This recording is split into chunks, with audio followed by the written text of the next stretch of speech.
Welcome to Know Your Money, where we will explore our relationship with money and how the psychology of it impacts our financial decisions, as everyone thinks about money differently.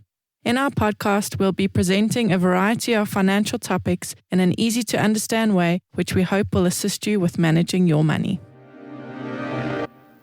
Hello, everybody. Welcome to Know Your Money. Warren, Craig, how are you guys? I'm very well, Bronwyn, and I'm first today, Craig. How are you, Craig? I'm very good.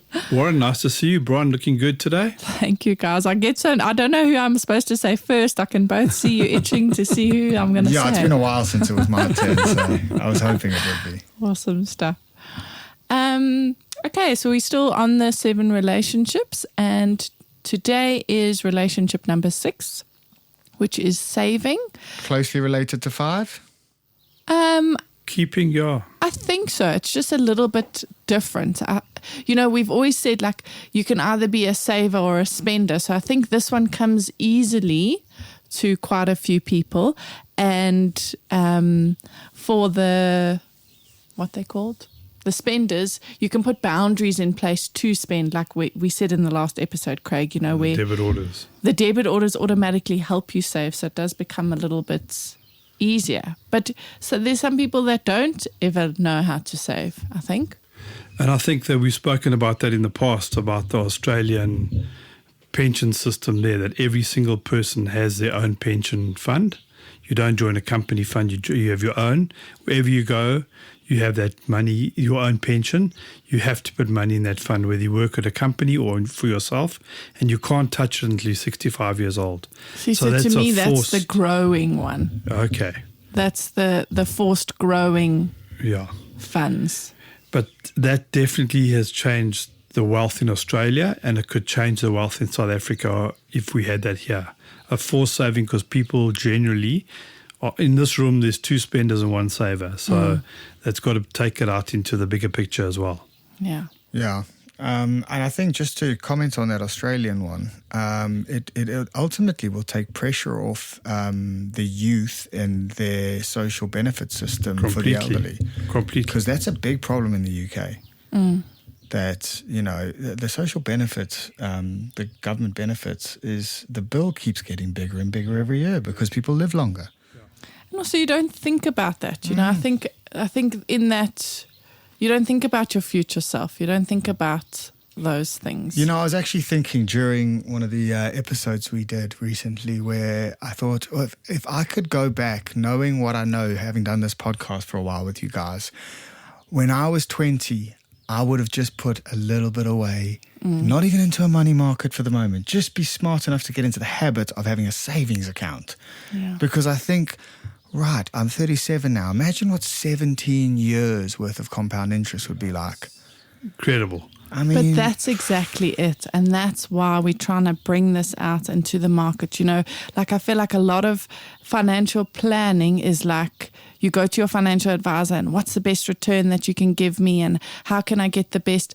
The markets are going to be up and down always. They are going to, crash sometimes. They're going to be amazing other times.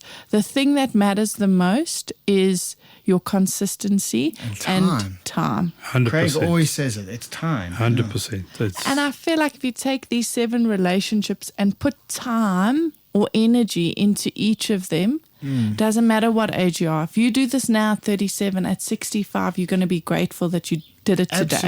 Absolutely. And I have started. And, I always say that time is actually your most valuable asset because we have a limited time on this earth. So whether it be your personal relationships, time with your family, whatever it is, time is your most valuable asset. And so make it work for you with your future financially. Exactly. And that's where the savings come in and are so important, What do you want to be doing with your time? Where do you want to be going? What are you saving towards? If buying a big house means something to you, where's that savings goal? How is that savings goal being dealt with? Is it automatically that you're putting money into that? Is it going on holidays, spending time with your family? That episode that we spoke about where Craig said, write down your goals, write down when you're taking holidays. You've got to incorporate your money relationship with that so that you can save and do the things that you do want to do, I think. Yeah, very much so. So back to the long, we harp about this so many times, the snowball rolling down the mountain. The longer you invest, the more money you're going to have. The sooner you could retire, the more financial freedom you will have. And the debit order system and allocating money correctly through your financial advisor to the right products will make sure that you will have a great future. Yeah. And also, I think back to like the things that impact these relationships. So, for example, someone that can't save, it could be that they grew up hearing their parents say, we can't afford that, we don't have any money, we can't go on holidays. So you might be earning more, but you don't see yourself as being able to save because you still have that sort of mindset that we can't. Yeah. And then you go spend it so that you don't save. Yeah. And how you view money, do you just view it as a way to get pleasure, so to speak, buying new shoes, buying a car, like that? That's what money's for. It's not to secure my future. That's tomorrow's problem. And I think that's right, because people think it's so far ahead, it's tomorrow's problem. That's it won't exactly happen. what I used to I'll think, just Craig. do it on Monday. I'll do it Monday. I'll do it next month. I remember when I was 20 years old, and my dad said to me, he said, just open up retirement, exactly. whatever. And I was in the UK. He said, just put £20 a month in, boy. 100%. Yeah. And I just thought, Dad, that's such a small amount of money. That's so dumb. Yeah. And I never did it.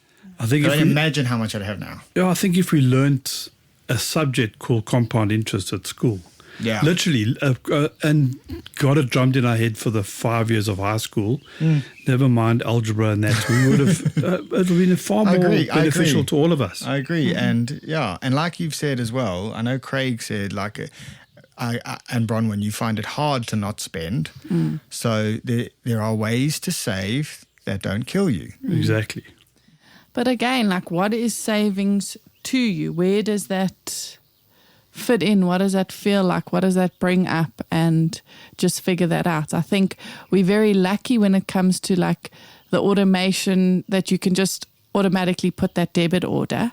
But it's how do you get yourself to put that automatic debit order? What, for some people, like, well, I can't start saving because I'm in so much debt. Or I can't start saving because I need everything else. What is stopping you from just that 20 Rand? Because we can always. Why are you making excuses? Exactly. And go to the root of that. Yeah. Because there's always there's a real reason why you make the decisions you make. Absolutely. And more often than not, it's quite simple and you just don't want to go there. Yeah. Exactly.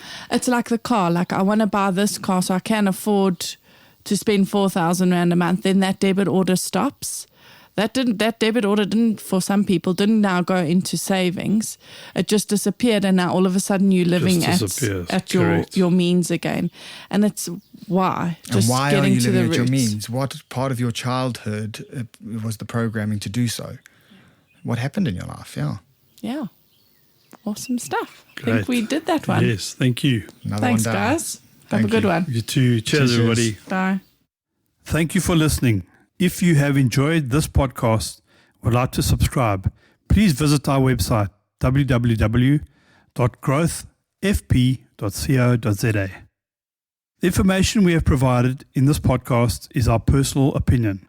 For more detailed information, please discuss your financial situation with a financial planner.